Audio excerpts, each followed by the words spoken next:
Okay, दोबारा से start कर लेते हैं। हमने कहाँ से स्टार्ट किया था? और वापस बात केमिकल बॉन्डिंग। मैंने आपको अभी तक इतना बताया था कि केमिकल बॉन्डिंग क्या होती है, उसको दोबारा से लिख लेते हैं ताकि जो स्टूडेंट्स लेट आए हैं उनको समझ आ जाए। ठीक है, ओके जी। मैंने आपको ये बताया था अभी तक कि केमिकल बॉन्डिंग क्या होती है। ठीक है, इसमें जो वर्ड आपके पास बॉन्डिंग यूज हुआ है ना,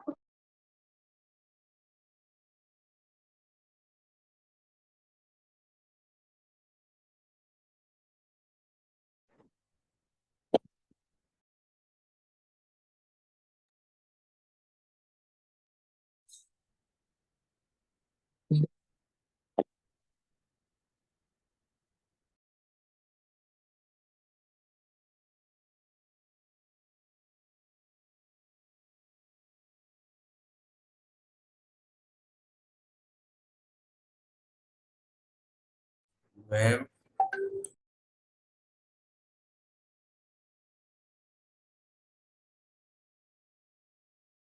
तो बॉन्ड का अब आपका bond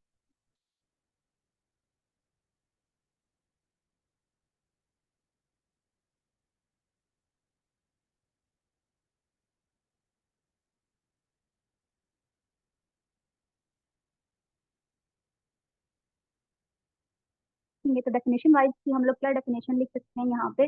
the force of attraction, the force of attraction between atoms to form compound, compound और मॉलिक्यूल्स। ठीक है, कंपाउंड और मॉलिक्यूल्स का तो आपको पता ही है क्या होंगे। ठीक है, जब वन वन से ज्यादा, ठीक है, जब टू या फिर टू से ज्यादा जो एटम्स होते हैं वो आपस में ज्वाइन होते हैं तो आपके पास क्या बनते हैं? आपके पास कंपाउंड बनते हैं। और ये जो केमिकल बॉन्डिंग होती है ये इसीलिए होती है कि आप लोगों ने केमिस्ट्री में बॉन्ड बनाने होते हैं, क्योंकि केमिस्ट्री में कोई भी चीज जो है ना सिंगली एग्जिस्ट नहीं करती। ठीक है, वो एज अ सिंगल स्पीशी वो एग्जिस्ट नहीं कर सकती। ठीक है, दैट्स वाई हम लोग यहाँ पे क्या करते हैं, इनकी बॉन्डिंग बनाते हैं। ठीक है, अब चलते हैं हम लोग आगे टाइप्स की तरफ कि केमिकल बॉन्डिंग की टाइप्स क्या होंगी। ठीक है, उसके लिए फर्स्ट पहले आपके पास ये क्वेश्चन अराइज होता है, आपके जहन में ये क्वेश्चन आना चाहिए कि हम लोग क्यों केमिकल बॉन्डिंग करते हैं। ठीक है, कि एलिमेंट्स जो है वो क्यों नहीं ऐसे अकेला रहना पसंद करते, क्योंकि एलिमेंट जो होते हैं ना उनको एक नेचुरली जो आपके पास एक पीरियोडिक टेबल होता है। ठीक है, अगर मैं अपनी बुक से आपको दिखाना चाहूँ यहाँ पे तो ये आप लोग देखते थे पीरियोडिक टेबल पे आपके पास एलिमेंट्स होते हैं। अब इनके ऊपर ना इनके एटॉमिक नंबर से लिखे होते हैं, कोई किसी का 4 होता है, किसी का 12 होता है, किसी का 7 होता है। लेकिन ये अपनी इस स्टेट में खुश होकर नहीं रहते। ये चाहते हैं कि कोई एटम ऐसा चाहता है कि मैं अपना एक इलेक्ट्रॉन लॉस कर दूं, कोई चाहता है कि मैं अपना एक इलेक्ट्रॉन जो है वो किसी और से इलेक्ट्रॉन ले लूं। और फिर उसके बाद ऐसा करने से वो फिर नहीं रह सकते सुकून से, फिर उनको बॉन्डिंग करनी पड़ती है आराम से रहने के लिए। तो इसमें आपके पास टाइप्स आ जाते हैं। जब आप आगे मजीद इनकी टाइप्स पढ़ेंगे तो आपको ज्यादा क्लियर हो जाएगा। अब केमिकल बॉन्डिंग की जो बॉन्ड्स हैं, ठीक है, केमिकल बॉन्डिंग में जो बॉन्ड्स आते हैं उनमें आपके पास थ्री टाइप्स आती हैं। कितनी आती हैं? Three type. फर्स्ट आपके पास जो टाइप है, हम लोग फर्स्ट से स्टार्ट करते हैं, दैट इज आयनिक बॉन्ड। ठीक है, अब आयनिक बॉन्ड है। अब जो इसमें आपके पास वर्ड है आयोनिक, ठीक है, इस वर्ड आयोनिक को अगर हम लोग देखें तो ये आपके पास है आयन से। अब इसमें क्या चीज बॉन्ड बनाएगी? आयन आपस में बॉन्ड बनाएंगे। ठीक है, जो ये आयनिक बॉन्ड होता है that is a bond between two ion. ठीक है, बिटवीन ये आयन के दरमियान बॉन्ड बनता है। ठीक है, और आयन क्या होती हैं? Charge carrying species. ठीक है, वो स्पीशीज जिनके ऊपर कोई चार्ज आता है। और चार्ज क्या होते हैं आपके पास? या तो पॉजिटिव चार्ज होता है या फिर नेगेटिव चार्ज। एक स्पीशी के ऊपर होगा पॉजिटिव चार्ज, एक स्पीशी के ऊपर होगा नेगेटिव चार्ज। स्पीशी टर्म मैं यहाँ पे यूज कर रही हूँ किसी भी एलिमेंट के लिए, किसी भी एटम के लिए। ठीक है, एक के ऊपर होगा पॉजिटिव चार्ज, एक के ऊपर होगा नेगेटिव चार्ज। आयनिक बॉन्ड हमेशा उन्हीं एटम के दरमियान में बनेगा जिनके ऊपर चार्ज होगा। और जब किसी भी एटम के ऊपर चार्ज आ जाता है तो वो एटम नहीं रहता, उसको हम लोग क्या बोलते हैं? आयन बोलते हैं। ठीक है, अच्छा, अपॉजिटिव और नेगेटिव है। अपॉजिटिव नेगेटिव जब इन स्पेस या फिर आमने सामने आते हैं ना तो ये ऐसे अकेले नहीं रह सकते। ये चाहते हैं कि हम दोनों ना इकट्ठे हो जाए। तो ये क्या करते हैं? आपस में बॉन्डिंग बना लेते हैं, इनके दरमियान अट्रैक्शन होती है जिसकी वजह से डॉटेड लाइन में निशो की हम आप लोग कंप्लीट लाइन भी बना सकते हैं। ठीक है, इस तरह से ये आपस में बॉन्डिंग कर लेते हैं जिसको आप लोग क्या बोलते हैं? जो बॉन्ड इनके दरमियान में बनता है that is called as ionic bond. ठीक है, अच्छा जी, अब ये जो पॉजिटिव और नेगेटिव जो स्पीशीज होती हैं, आयन होते हैं, इनके भी नाम होते हैं। जिस स्पीशीज के ऊपर आता है पॉजिटिव चार्ज उसको हम लोग बोलते हैं कैटाइन। ठीक है, और जिसके ऊपर आता है नेगेटिव चार्ज उसको हम लोग बोलते हैं एनाइन। ठीक है, आप लोगों को समझ आ रही है?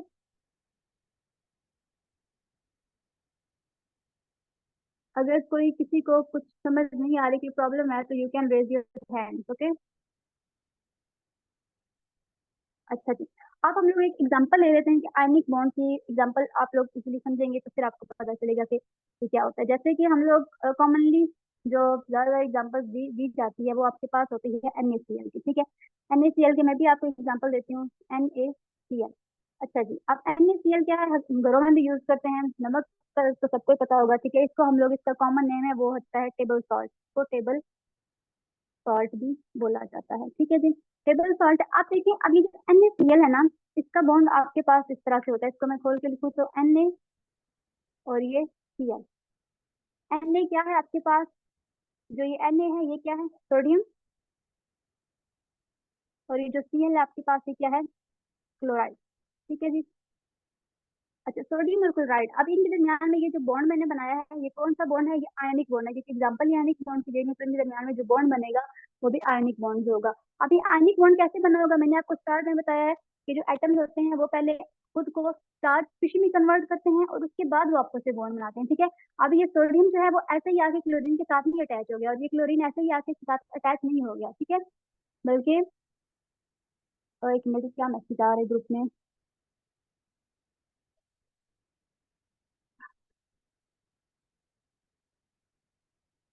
स्क्रीन, मैंने कैमरा ऐसे एडजस्ट किया, स्क्रीन कैसे रोटेट करूँ, फिर ऐसे मुझे मोबाइल हाथ में पकड़ना पड़ेगा।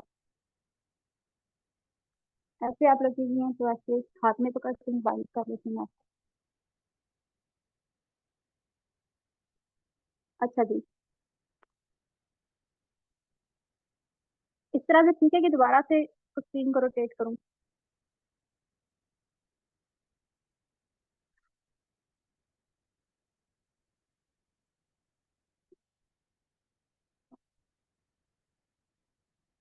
अच्छा, आई थिंक इस तरह से ज़्यादा ठीक है, ठीक है। अच्छा जी, अब आपके पास आता है सोडियम और क्लोराइड है, ठीक है। अब सोडियम और क्लोराइड जो है वो ऐसे ही तो नहीं आपस में मैंने बॉन्डिंग कर ली। अब इसके लिए भी ना आपके पास आपको ना इनको चार स्पीशीज में कन्वर्ट करना पड़ेगा, ठीक। अब यहाँ पे मैं लेती हूँ पहले सोडियम को, ये कैसे चार स्पीशीज में कन्वर्ट हुआ है। सोडियम जो है, इसका जो एटॉमिक नंबर होता है वो आपके पास होता है 11, ठीक है। और इसके जो वैलेंस शेल में आपके पास होता है एक इलेक्ट्रॉन होता है, ठीक है। अब इसको ना बड़ी तंगी आ रही होती है, ये कहता है कि मैंने ना अपना ये जो इलेक्ट्रॉन होता है ना ये मैंने लॉस करना है। और आपको ये बता दूं मैं कि जो सोडियम है वो मेटल है। एक और पॉइंट आप इसमें ऐड कर लें कि आयनिक बॉन्ड की क्या आइडेंटिटी है, कि एक तो वो आयन के दरमियान में बनता है, ठीक है। और दूसरा ये कि जो आयन्स होंगी वो भी एक मेटल होगा, ठीक है। और दूसरा कोई भी नॉन मेटल हो सकता है, ठीक है। जैसे देखें यहाँ पे अब जो सोडियम है वो मेटल है। मेटल्स क्या करते हैं, वो आपको इलेक्ट्रॉन लॉस कर देंगे, क्योंकि मेटल जो है बहुत अच्छे, ये बड़े सख्त दिल होते हैं, ये इलेक्ट्रॉन इजीली लॉस कर देते हैं। मेटल जब वो इलेक्ट्रॉन लॉस करेगा और नॉन मेटल आपके पास आएगा, लेट्स सपोज हम क्लोरीन ले रहे हैं यहाँ पे, तो ये जो है ना ये इलेक्ट्रॉन एक्सेप्ट कर लेते हैं, क्योंकि जो क्लोरीन होता है उसके आपके पास होते हैं एटम नंबर, एटॉमिक नंबर होता है उसका 17, और इसके लास्ट शेल में होते हैं 7 इलेक्ट्रॉन। ये जो ई माइनस है ना, ये इसको आप लोग इलेक्ट्रॉन रिप्रेजेंट कर रहे हैं, ठीक है। अच्छा जी, 7 इलेक्ट्रॉन होते हैं। अब इन्होंने अपना ऑक्टेट कंप्लीट करना होता है। ऑक्टेट क्या होता है कि ये कहते हैं कि हमारा जो लास्ट शेल है उसके अंदर आए 8 इलेक्ट्रॉन, ठीक है। अब ये जो है 7 में जब ये एक और इलेक्ट्रॉन ऐड करेगा सोडियम से लेकर, इसके 8 हो जाएंगे। और सोडियम जब अपना एक इलेक्ट्रॉन इसको दे देगा तो सोडियम का भी एक इलेक्ट्रॉन यहाँ से खत्म हो जाएगा, और फिर सोडियम का भी अपना ऑक्टेट कंप्लीट हो जाएगा। ये चाहते हैं कि हम लोग पूरे पूरे रहें, हमारे पास जो है ना एक्स्ट्रा कोई भी इलेक्ट्रॉन ना आए, तो ना ही हमारे पास एक इलेक्ट्रॉन की कमी हो। तो ये इस तरह से कर रहे हैं, ठीक है। अब आप लोग देखिए जब यहाँ पे ये बंद कैसे रहे हैं, आयनिक स्पीशी कैसे बन रहे हैं, ठीक है। जब सोडियम अपना एक इलेक्ट्रॉन लॉस करेगा तो एक इलेक्ट्रॉन तो यहाँ पे इसने ये लॉस कर दिया, ये मैं C2N लिख रही हूँ। अब सोडियम के ऊपर क्या चार्ज आ जाएगा, ये आपको पता होना चाहिए कि जब कोई भी एटम या एलिमेंट अपना कोई भी इलेक्ट्रॉन लॉस करता है तो वो आपके पास बनता है, उसके ऊपर आता है पॉजिटिव चार्ज, वो कैटायन बन जाता है, ठीक है।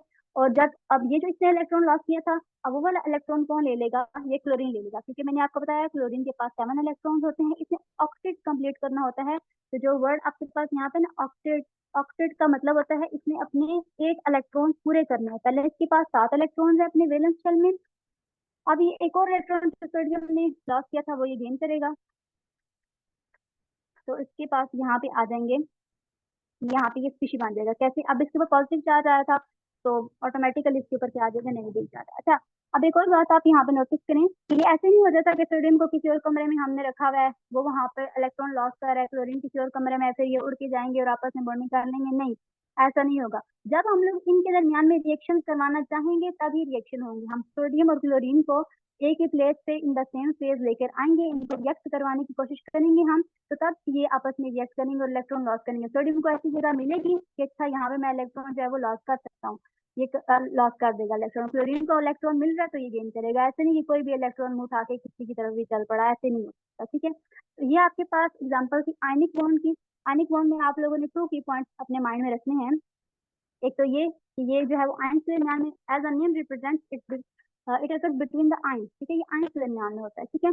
और दूसरी बात ये कि इनमें से आयन में से एक मेटल होगी और दूसरी नॉन मेटल, और मेटल हमेशा इलेक्ट्रॉन लॉस करेगी। ये आप लिख के रख लें बात की, जो मेटल होती है वो इलेक्ट्रॉन लॉस ही करती है, क्योंकि मेटल्स आर गुड डोनर्स, अच्छे इलेक्ट्रॉन अच्छे तरीके से इलेक्ट्रॉन डोनेट कर सकते हैं, क्योंकि इनके अंदर एबिलिटी होती है कि ये अपने इलेक्ट्रॉन जो वो इजीली लॉस कर देते हैं। और नॉन मेटल जो होते हैं वो उनको इलेक्ट्रॉन चाहिए होते हैं, इनके अंदर एक आधा इलेक्ट्रॉन की कमी होती है, तो ये कहते हैं चलिए हमें कोई इलेक्ट्रॉन दे दे तो हम ये अपना ऑर्बिट कंप्लीट कर लें, ठीक है। यहाँ तक हमारा आ जाता है आयनिक बॉन्ड। तो यहाँ पे किसी को आयनिक बॉन्ड की प्रॉब्लम, अगर कोई प्रॉब्लम है तो बता दें।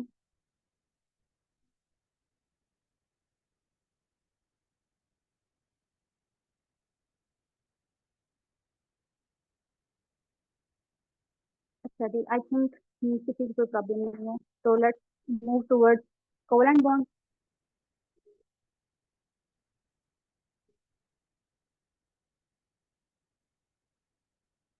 थ्री टाइप्स में से हम लोगों ने एक टाइप कर ली, और वो थी आपके पास आयनिक बॉन्ड, ठीक है जी। अच्छा जी, उसके बाद आपके पास सेकंड टाइप आ जाती है,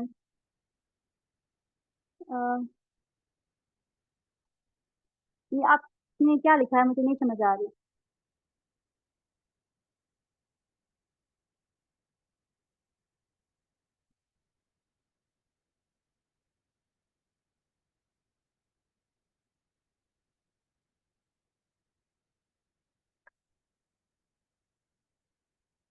नेक्स्ट आपके पास जो सेकंड टाइप है इसकी, आयनिक बॉन्ड के बाद जो टाइप है केमिकल बॉन्ड की, दैट इज कोवलेंट बॉन्ड। और जो कोवलेंट बॉन्ड है ये आपका, अगर आप लोग ऑर्गेनिक केमिस्ट्री पढ़ते हैं तो वो आपकी सारी की सारी ऑर्गेनिक केमिस्ट्री में आपका ज्यादातर जो है वो कोवलेंट बॉन्ड यूज होता है, ठीक है। अच्छा, आयनिक बॉन्ड हम लोगों ने पढ़ा था ना, आयनिक बॉन्ड में क्या हुआ था, एक एटम ने एक इलेक्ट्रॉन लॉस किया था और दूसरे एटम ने वो इलेक्ट्रॉन जो है वो गेन किया था, ठीक है। उसमें इलेक्ट्रॉन का गेन और लॉस होता है, ठीक है। लेकिन जो कोवलेंट बॉन्ड होता है इसमें इलेक्ट्रॉन का गेन और लॉस नहीं होता। ऐसा नहीं होता कि एक इलेक्ट्रॉन, एक एटम इलेक्ट्रॉन दे रहा है और दूसरा ले रहा है, ठीक है, ऐसा नहीं होता। बल्कि कोवलेंट बॉन्ड में ऐसा होता है कि इलेक्ट्रॉन की शेयरिंग होती है, ठीक है, इलेक्ट्रॉन शेयर होते हैं। जैसे कि अब अ, होता है ऐसा है कि किसी के पास एटम हो, कोई ऐसा होता है जिसके पास एक इलेक्ट्रॉन होता है, वैलेंस 7 इलेक्ट्रॉन्स होते हैं उसके पास, और दूसरे के पास भी 7 है। अब दोनों अपना एक एक इलेक्ट्रॉन जो लास्ट वाला है ना, वो आपस में इस बार but it comes to the pass of the question. एक मिनट में ये मैसेज पढ़ूं क्या कह रहे हैं ये। You can understand talking about when it comes to pass of the question coming in the first. अच्छा जी, आप कह रहे हैं कि जब पास पेपर में या पेपर में क्वेश्चन आता है तो आपको समझ नहीं आते कि हम कैसे सॉल्व करें उसको, तो आपकी ग्रिप नहीं होगी फिर टॉपिक पे। जो टॉपिक पे जब आपकी ग्रिप होगी तभी आपको समझ आ जाएगी। जैसे अभी आपको मैंने आयनिक कोवलेंट और इस तरह के बॉन्ड समझाए हैं, तो अगर आपके सामने कोई भी बॉन्ड आ जाता है, कोई भी बॉन्ड आपके सामने रख दिया जाता है, तो आपको पता होना चाहिए, पता आपको सोचना चाहिए इसमें कि अब इसमें कौन सा बॉन्ड बना हुआ है। केमिकल बॉन्डिंग तो हुई भी है ये मॉलिक्यूल में, लेकिन ये कोवलेंट बॉन्ड है, आयनिक बॉन्ड है, या कौन सा बॉन्ड है, ये आपको जब इंटरप्रेट करेंगे इसको देखेंगे तो फिर आपको समझ आएगा। ऐसा तो नहीं होता कि बिल्कुल वो बायस से नहीं उठा कर देखते, सारा कुछ इधर से होता है। हाँ, डिफिकल्ट होता है थोड़ा सा, लेकिन होना चाहिए, वैसे क्यों नहीं होता आपसे। चलें आप ये समझे, उसके बाद एंड पे कोई मैं आपको मॉलिक्यूल दूंगी, आप लोगों ने मुझे बताना है फिर कि ये इसके अंदर कौन सी बॉन्डिंग हो रही है, ठीक है। अच्छा, फिलहाल इसको देख लेते हैं हम लोग। कोवलेंट बॉन्ड में आपको समझा रही थी, कोवलेंट बॉन्ड में क्या होता है, इलेक्ट्रॉन शेयर होते हैं, ठीक है। इलेक्ट्रॉन पेयर की शेयरिंग, दोनों एटम्स आते हैं आपस में, वो कहते हैं कि जी दोनों के पास कैपेसिटी नहीं होती, कि वो कहता है कि मैं अपना इलेक्ट्रॉन नहीं दे सकता, मेरे पास पहले ही कमी है इलेक्ट्रॉन की, दूसरा भी कहता है मैं भी नहीं दे सकता इलेक्ट्रॉन, हम दोनों को एक एक इलेक्ट्रॉन चाहिए। वो क्या करते हैं, अपना ये वाला आइटम भी अपना एक इलेक्ट्रॉन लेके आ जाता है, ये वाला आइटम भी अपना एक इलेक्ट्रॉन लेके आ जाता है। अब ये दोनों जब इलेक्ट्रॉन लेके आएंगे, इसका भी एक इलेक्ट्रॉन होगा, इसका भी, तो ये क्या हो जाएगा, ये पेयर बन जाएगा, और इस पेयर की वजह से इनमें क्या बन जाएगा, बॉन्ड बन जाएगा, और बॉन्ड हमेशा पेयर से बनता है। ठीक है, जब इलेक्ट्रॉन का पेयर होगा आपके पास, तब आपके पास बॉन्ड बनेगा। सिंगल इलेक्ट्रॉन से कभी भी आपके पास बॉन्ड नहीं बन सकता। ठीक है, ऐसा पॉसिबल ही नहीं, केमिस्ट्री में बॉन्ड हमेशा पेयर से बनता है। ठीक है, अब इसमें हम लोग देख लेते हैं पेयरिंग का फॉर्म बनता है। और एक और चीज यहाँ पे देख लें आप, कि आयनिक बॉन्ड में मैं आपको साथ साथ एग्जांपल दे दूं ताकि आपको दोनों में डिफरेंस पता चले। पहली बात तो आपको ये मैंने बताई कि आयनिक बॉन्ड में इलेक्ट्रॉन का लॉस और गेन हो रहा था, कोवलेंट बॉन्ड में इलेक्ट्रॉन पेयर शेयर हो रहे हैं। दूसरी बात ये कि वहां पे मेटल और नॉन मेटल के दरमियान में बॉन्डिंग हो रही थी, मेटल इलेक्ट्रॉन लॉस कर रहा था और नॉन मेटल इलेक्ट्रॉन गेन कर रहा था। ठीक है, लेकिन यहाँ पे लॉस तो नहीं हो रहा ना, तो यहाँ पे आपके पास दोनों ही मोस्टली जो है वो दोनों नॉन मेटल्स होती हैं। ठीक है, अब इसमें एक हम लोग एग्जांपल ले लेते हैं क्लोरीन। क्लोरीन की मैंने आपको एग्जांपल बताई थी। ठीक है, क्लोरीन का एटम ले लिया, यहाँ पे भी क्लोरीन ले लिया। ठीक है, अब देखिए इसमें अगर हम लोग मैं इलेक्ट्रॉन्स बनाती हूँ, कि मैंने क्या बोला था कि इसके लास्ट शेल में कितने इलेक्ट्रॉन्स होते हैं, 7 बताए थे मैंने आपको, 7 इलेक्ट्रॉन्स बना लेते हैं। 1 2 3 4 5 6, जो 7 है वो इधर रख लेते हैं। 1 2 3 4 5 6 और 7 इधर। अब क्या करेगा, ये इससे बनाना है आपस में कोवलेंट बॉन्ड। ठीक है, अब ये वाला अपना एक इलेक्ट्रॉन और ये वाला, ये दोनों एक दूसरे को, ये कहते हैं हम लोग यहाँ पे दरमियान में रख लेते हैं इलेक्ट्रॉन ये, और पेयर बना लेते हैं, और इससे हमारे पास क्या बन जाएगा जी, बॉन्ड बन जाएगा। कैसे बनेगा, यहाँ देखें, ये क्लोरीन, उसका बॉन्ड, ये क्लोरीन। अब देखिए इसके पास यहाँ पे 2 3 4 5 6, अब यहाँ पे एक एक इलेक्ट्रॉन तो इन्होंने दिया था, वो यहाँ पे इन्होंने रख के तो ये बॉन्ड बना रही। अब आपके पास, जब आप इसको इस तरह से भी लिख सकते हैं, Cl2, क्लोरीन गैस। ठीक है, ये आपके पास एक क्लोरीन का मॉलिक्यूल बन गया।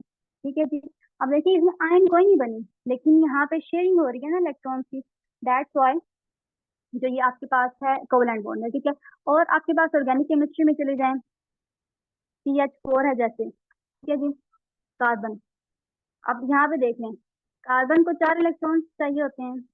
अब हाइड्रोजन के पास एक एक इलेक्ट्रॉन होता है, तो कार्बन क्या करता है, कार्बन को चारों हाइड्रोजन ना, हम लोग एक एग्जांपल ले रहे हैं CH4 की। ठीक है, 4 हाइड्रोजन आके उसको घेर लेते हैं जैसे, और हाइड्रोजन के पास होता ही एक इलेक्ट्रॉन है, हाइड्रोजन के पास होता ही एक इलेक्ट्रॉन है, वो हम इसका इधर बना लेते हैं। और कार्बन को भी 4 इलेक्ट्रॉन चाहिए, इसके एक एक हमने इधर बना लिए। ठीक है, अब ये आपस में क्या करते हैं, पेयरिंग कर लेते हैं, ये दोनों मिल जाते हैं आपस में, ये दोनों, ये दोनों, ये दोनों। ठीक है, तो ये आपके पास क्या बना देते हैं, कोवलेंट बॉन्ड बना देते हैं। ठीक है, इसी तरह से और भी एग्जांपल्स आप लोग देख सकते हैं।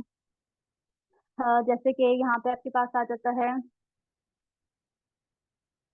वाटर ले लें। ठीक है, वाटर का फॉर्मूला ये देखें, H2O है जैसे। अब मैंने आपको बताया ना, हाइड्रोजन के पास एक एक इलेक्ट्रॉन होगा। अब हाइड्रोजन के 2 मॉलिक्यूल्स होते हैं, दरमियान में ऑक्सीजन है, इधर भी हाइड्रोजन आ जाएगा, इधर भी हाइड्रोजन आ जाएगा। और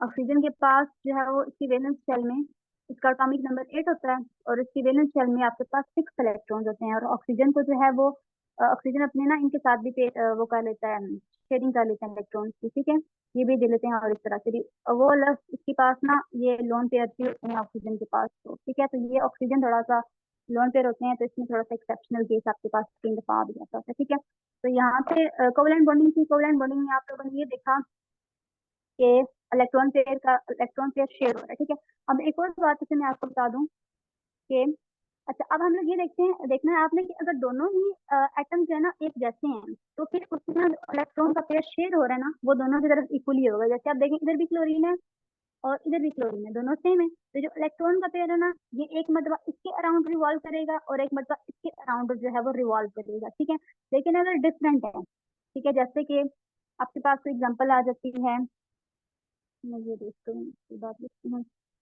जैसे कि यहाँ पे हम लोग HCl बना लेते हैं। ठीक है, हाइड्रोजन और क्लोरीन। ठीक है, अब देखिए, हाइड्रोजन का मैंने आपको बताया ना कि हाइड्रोजन के पास एक इलेक्ट्रॉन होता है। ठीक है, और क्लोरीन के पास 7 इलेक्ट्रॉन होते हैं, उसको एक और चाहिए होता है। ये इन दोनों ने अपना अपना एक इलेक्ट्रॉन देके लास्ट वैलेंस शेल वाला अपना जो है बॉन्ड बना लिया, HCl बन गया। अब क्या होगा, अब हाइड्रोजन डिफरेंट है, क्लोरीन डिफरेंट है, ठीक है।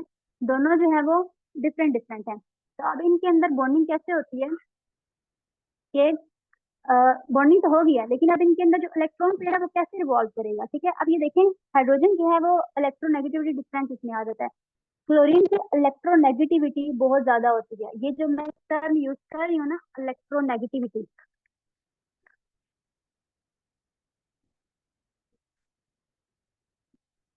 इलेक्ट्रोनेगेटिविटी, ये इसका क्या मतलब होता है? फोर्स होती है ये। फोर्स क्या करती है? टू अट्रैक्ट इलेक्ट्रॉन पेयर, ठीक है। ये फोर्स जो होती है, ये क्या करती है? इलेक्ट्रॉन पेयर को अट्रैक्ट करती है अपनी तरफ, ठीक है। और जो क्लोरीन होता है, ये जो क्लोरीन होता है ना, ये आपके पास अगर पीरियोडिक टेबल आप लोग देखें, अब मुझे अपनी बुक दोबारा से रखनी पड़ेगी इधर। अच्छा, यहाँ पे आप लोग अगर देखें इसमें, तो ये जो लास्ट ग्रुप 7 वाले आपके पास ये पूरा ग्रुप आ जाता है, ठीक है। फ्लोरीन, क्लोरीन, ब्रोमीन, आयोडीन, इसमें जितने भी जो आपके पास अ, होते हैं ना, ये हेलोजन जिनको हम लोग बोलते हैं, वैसे हेलोजन एटम्स होते हैं ये आपके पास ये बहुत ज्यादा ही अ, ये मेरी बुक है, जब मैं सेकेंड ईयर में थी तब मैं यूज करती थी। आप लोगों की तो बुक डिफरेंट होती है, तो मैं अपनी बुक से वैसे मैंने अभी तक रखी है, तो उससे मैं आपको पीरियोडिक टेबल देख के बता रही थी। तो ये जमाल क्या नाम है आपका? अच्छा जी। तो इलेक्ट्रोनेगेटिविटी में आपको बता था, इलेक्ट्रोनेगेटिविटी क्या होती है कि इलेक्ट्रॉन को अपनी तरफ अट्रैक्ट करती है। तो ये जो मैंने आपको हेलोजन बताए हैं ना, फ्लोरीन, क्लोरीन, ब्रोमीन और आयोडीन, ठीक है।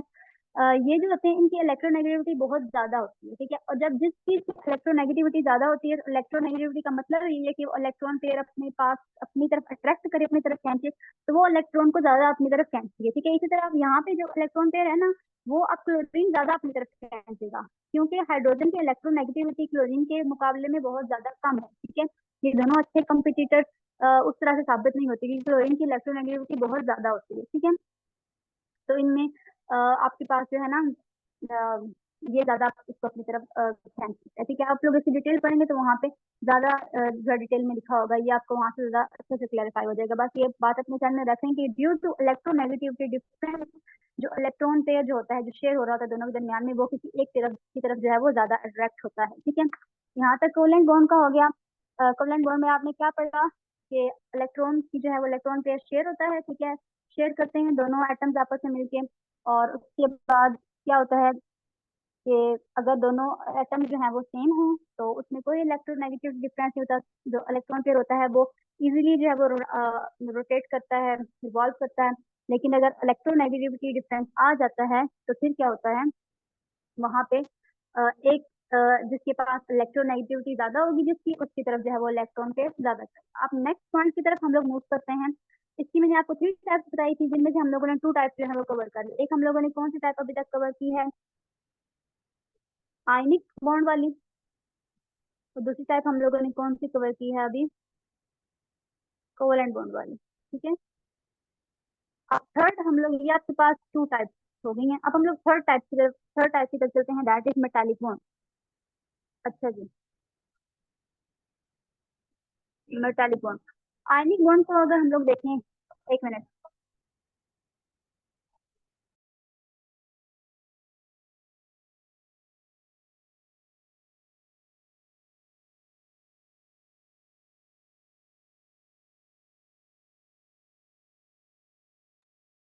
ओके जी, यहाँ पे आपको मैं बता रही थी आयनिक। अच्छा, आयनिक बॉन्ड का हम लोगों ने क्या पढ़ा था? आयनिक बॉन्ड किसके दरमियान में होता है? एक मेटल होता है और एक जो है वो नॉन मेटल होता है, ठीक है। ऐसे बताया था आपको मैंने। कोवलेंट बॉन्ड का जो होता है वो नॉन मेटल के दरमियान में हो सकता है।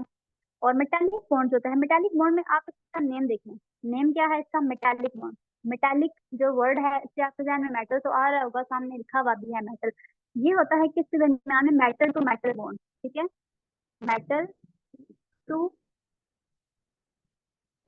मेटल, ठीक है। मेटल और मेटल का बॉन्ड होता है, ठीक है। मैंने हाथ में फोन पकड़ा है तो मुझसे लिखा ही नहीं जा रहा। अच्छा जी, अब ये जो आपके पास मेटल टू मेटल बॉन्ड होता है, अब आपके आपके ध्यान में पता नहीं ये क्वेश्चन आ रहा होगा ये नहीं आ रहा होगा, लेकिन अब मैं सही अगर आप लोग अच्छा पढ़ते हैं तो क्वेश्चन क्या आ रहा होगा कि आयनिक बॉन्ड में तो हम लोगों ने ये देख लिया था कि एक एटम जो है वो इलेक्ट्रॉन लॉस करता है, दूसरा गेन करता है। मेटल होती है उसमें और मेटल इलेक्ट्रॉन इजीली लॉस कर लेते हैं, तो वो इस तरह से बॉन्ड बना लेते हैं, उनके दरम्यान में अट्रैक्शन हो जाती है। कोवलेंट बॉन्ड में दोनों जो अपना एक एक इलेक्ट्रॉन जो है वो शेयर करके बना लेते हैं बॉन्ड। लेकिन मेटालिक बॉन्ड में तो दोनों आ गई हैं मेटल्स, और मेटल्स आप लोग पहले पढ़ चुकी हैं, अभी मैं आपको स्टार्ट में बता चुकी हूँ। तो आप मुझसे पूछ सकते हैं मैडम जब दोनों ही मेटल्स होंगी, दोनों ही इलेक्ट्रॉन लॉस करेंगी, तो इलेक्ट्रॉन लेगा कौन, तो ये बॉन्ड कैसे बनाएंगे। लेकिन बॉन्ड तो फिर भी इनके अंदर बना हुआ है, ठीक है। तो यहाँ पे ये होता है कि जो मेटालिक बॉन्ड होते हैं ना, वो ज्यादातर आपके पास उन चीजों में पाए जाते हैं जिनको हम लोग इलेक्ट्रिसिटी के लिए और हीट के लिए यूज करते हैं, ठीक है, बिकॉज इनमें होती है मेटल्स। अब ये जो मेटल्स होती है ना, ये आपस में बॉन्डिंग की होती है, उन्होंने किस लिए बॉन्डिंग की होती है, कि इनके जो वैलेंस इलेक्ट्रॉन्स होते हैं, इनके पास जो इलेक्ट्रॉन्स होते हैं वैलेंस, इनके लास्ट शेल में जो इलेक्ट्रॉन होते हैं ना, वो इजीली आगे पीछे जो है वो क्या कर सकें, मूव कर सकें, मूवमेंट इनके अंदर जा सकते, ठीक है। अच्छा, अब ये क्या करते हैं, जब कंडक्टेंस आपके पास कब होती है, जो इलेक्ट्रिसिटी या हीट की कंडक्टेंस होती है, वो आपके पास हमेशा इलेक्ट्रॉन की वजह से होती है, ठीक है। जिस और मेटल जब आपके पास होते हैं वो ज्यादा अच्छे वो होते हैं, कंडक्टर्स होते हैं, ठीक है। जैसे देखिए आपके पास कोई भी मेटल, जैसे आपके पास हम लोग इलेक्ट्रिकल वो में देखें, इलेक्ट्रिकल फील्ड में चले जाएं थोड़ा सा, तो उसके बाद आप कॉपर है, कॉपर ज्यादा यूज होती है आजकल जो है वो हर जगह ही हमारे पास कॉपर वायर हम लोग यूज करते हैं। कॉपर वायर क्यों यूज करते हैं, ठीक है, ये देखिए कॉपर वायर, ठीक है। और कॉपर का जो सिंबल होता है, अब आपको पता है Cu, कॉपर वायर हम लोग यूज करते हैं। कॉपर क्यों यूज करते हैं, because copper is a metal. अब इसमें जो कॉपर की मेटल, कॉपर कॉपर कॉपर इन लोगों ने ना आपस में बॉन्डिंग की होती है। अब इनके पास होते हैं ज्यादा सारे फ्री इलेक्ट्रॉन, और वो फ्री इलेक्ट्रॉन क्या करते हैं, इनको इलेक्ट्रिसिटी कंडक्ट करने में हेल्प करते हैं, ठीक है। अब इलेक्ट्रिसिटी जो होती है वो हमेशा फ्री इलेक्ट्रॉन्स की वजह से कंडक्ट होती है। इलेक्ट्रिसिटी या हीट जो है वो हमेशा फ्री इलेक्ट्रॉन्स की वजह से कंडक्ट होती है, ठीक है। फ्री इलेक्ट्रॉन्स हैं, उनको इलेक्ट्रिसिटी या हीट मिलती है, वो अपनी जगह पे वाइब्रेट करते हैं, वो साथ वाले को भी वाइब्रेट करना स्टार्ट करवा देते हैं, ठीक है। फिर ये उसके साथ वाले को वाइब्रेट करना स्टार्ट करा देगा, ठीक है। अब अगर इलेक्ट्रॉन जो है वो एटम के साथ बॉन्ड हुए हैं बहुत टाइटली, तो वो कैसे जो है कर सकते हैं बॉन्डिंग कर सकते हैं। अगर हम लोग इसकी जगह पे कोई भी नॉन मेटल ले लेते हैं, हेलोजन ले लेते हैं, क्लोरीन की, कभी आपने सुना है कि क्लोरीन की वायर बनी हो, या फिर जी बनी हो वायर्स की, हाइड्रोजन की वायर्स हो, ऑक्सीजन की वायर्स, ऐसा तो नहीं होता ना। मेटल्स होती हैं आपके पास, वायर्स होती हैं, या जो आप लोग अगर किचन की बात करें, किचन में भी जो हम लोग बर्तन यूज करते हैं, यूटेंसिल्स जो होते हैं हमारे पास, वो भी मेटल्स के बने होते हैं ज्यादातर, क्योंकि मेटल जो है वो कंडक्ट करते हैं, ठीक है।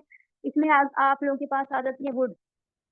तो वुड के अंदर कोई भी आपके पास कंडक्ट करने वाला कोई इलेक्ट्रॉन या कोई ऐसी चीज नहीं होती, तो दैट्स वाई वो कंडक्ट नहीं करती है हीट को, वो जल जाती है खुद ही, ठीक है। लेकिन जो आपके पास मेटल्स होती हैं उनके अंदर होते हैं फ्री इलेक्ट्रॉन, और वो बनाती हैं आपस में मेटालिक बॉन्ड। जब मेटल जो है वो अपने ये भी अपने फ्री इलेक्ट्रॉन और ये भी अपने फ्री इलेक्ट्रॉन जो है वो किसी बॉन्ड में इन्वॉल्व करते हैं, या आपस में एक स्ट्रक्चर बना लेती हैं अपने फ्री इलेक्ट्रॉन एक दूसरे के साथ रख के, तो ये आपस में स्ट्रक्चर बना लेती हैं, हम लोग उसको बोलते हैं मेटालिक बॉन्ड, ठीक है। मेटल टू मेटल बॉन्ड बनेगा जब, तो आपके ध्यान में ये आना चाहिए कि ये अपने जो इनके वैलेंस इलेक्ट्रॉन्स है, फ्री इलेक्ट्रॉन्स इनके पास, उनको यूटिलाइज करके तो आपके पास क्या बना रही हैं, बॉन्ड बना रहे हैं। और इन्होंने क्या करना है, आप यहाँ पे कंडक्ट करना है हीट को या इलेक्ट्रिसिटी को कंडक्ट करना है, ठीक है। तो ये यहाँ तक आपके थे तीनों बॉन्ड आ जाते थे केमिकल बॉन्डिंग में, ionic bonding, covalent bonding and metallic bonding, ठीक है। अच्छा, अब इन तीनों के ना एक और नाम भी होते हैं, क्योंकि ये एटम मॉलिक्यूल के अंदर एग्जिस्ट करती है ना, तो इनके हम लोग एक और नाम भी होता है इनका, इंट्रामॉलिक्यूलर फोर्सेस, ठीक है। इसको हम लोग, इस बॉन्ड को हम लोग बोलते हैं, also we can call it as intra molecular forces या फिर अट्रैक्शन, ठीक है। इंट्रा मॉलिक्यूलर, इसमें जो वर्ड इंट्रा है, इंट्रा का मतलब होता है इन या फिर विथ इन, ठीक है। ये मैं यहाँ पे सिलेक्ट कर देती हूँ।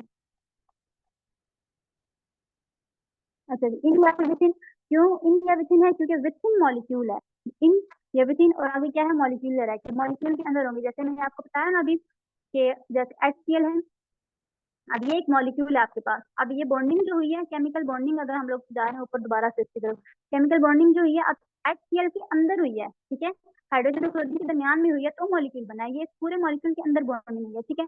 वाटर का मॉलिक्यूल ले लूं मैं, तो इसमें आप लोग देखें बॉन्डिंग इसके अंदर हुई है, ठीक है। अब ये होती है आपके पास इंट्रामोलिकुलर फोर्सेज होती हैं, ठीक है। इसके अलावा अगर आप लोग बॉन्डिंग, वो ये केमिकल बॉन्डिंग आपके पास इंट्रामोलिकुलर फोर्सेज आ जाती हैं, जो आपके पास एटम के एटम टू एटम होती है बॉन्डिंग, और ये आपके मॉलिक्यूल्स के अंदर होती है, ठीक है। इसी तरह से एक और नाम होता है आपके पास, वो होती है इंटरमोलिकुलर फोर्सेज, ठीक है,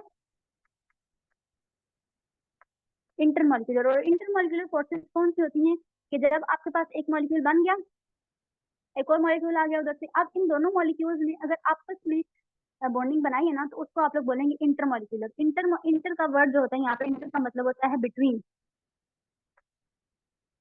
ठीक है, जैसे देखें, आप ये वाटर है और ये HCl, अगर तो ये आपस में यहाँ पे बॉन्डिंग बनाना स्टार्ट कर देते हैं ना, ये डॉटेड लाइन में बॉन्डिंग शो कर रही है, ठीक है, बॉन्डिंग करने लग जाते हैं, तो हम लोग इसको कौन सी बॉन्डिंग बोलेंगे, intermolecular, because it is between two molecules. और अगर हम लोग, मैं HCl के लिए बात करूँ तो HCl के अंदर कौन सी बॉन्डिंग हो रही है, इंट्रामॉलिक्यूलर बॉन्डिंग। वाटर की अकेले बात करूँ सेपरेटली, तो वाटर के अंदर भी कौन सी बॉन्डिंग हो रही है, इंट्रामॉलिक्यूलर बॉन्डिंग हो रही है, क्योंकि ये मॉलिक्यूल के अंदर हो रही है, ठीक है, मॉलिक्यूल्स के बिटवीन नहीं हो रही। ठीक है, अब अगर इंटरमॉलिक्यूलर फोर्सेस की तरफ आप जाएंगे, वैसे तो वो काफी नहीं है, लेकिन मैं आपको ऐसे सिंपल बताऊं तो उसमें आपके पास बहुत सारी फोर्सेस आ जाती हैं। तो इन शॉर्ट, हम लोग ये बॉन्डिंग वगैरह क्यों पढ़ते हैं, क्योंकि केमिस्ट्री में जो आपके पास एलिमेंट होते हैं ना, उनमें सुकून नहीं होता। वो कहते हैं कि हम लोगों ने ना बस कुछ ना कुछ हर वक्त करते रहना है, कभी इलेक्ट्रॉन लॉस करना है, कभी गेन करना है, कभी शेयर करना है, और बॉन्डिंग बनाते रहते हैं ऐसे ही। अब देखो, हमने केमिकल बॉन्डिंग पढ़ी, उसमें हम लोगों ने ये वाले बॉन्ड्स पढ़े कि जी उन्होंने आपस में बॉन्ड डाल दिए, बात यहाँ पे खत्म हो जानी चाहिए, लेकिन फिर भी इनको सुकून नहीं। ये कहते हैं कि जी हमारे पास जो मॉलिक्यूल आएगा, हमने उसके साथ भी बॉन्डिंग करनी है और एक नई फोर्स बना देनी है, जिसको वो लोग बोल देंगे इंटरमॉलिक्यूलर फोर्सेस। तो इस तरह से बहुत ज्यादा इसमें आप लोग जब इसको पढ़ेंगे तो आगे काफी सारी इसमें डिटेल आ जाती है। ठीक है, तो यहाँ तक जो मैंने आपके डेमो के लिए प्रिपेयर किया था, जो आपके डेमो के लिए टॉपिक मैंने सेलेक्ट किया था, that is chemical bonding, ionic bond, covalent bond and metallic bond. ठीक है, अच्छा जी, अब आई थिंक मीटिंग का टाइम, अगर आप लोगों को कहीं से कुछ समझ नहीं आ रहा है या कोई प्रॉब्लम है तो आप पूछ सकते हैं।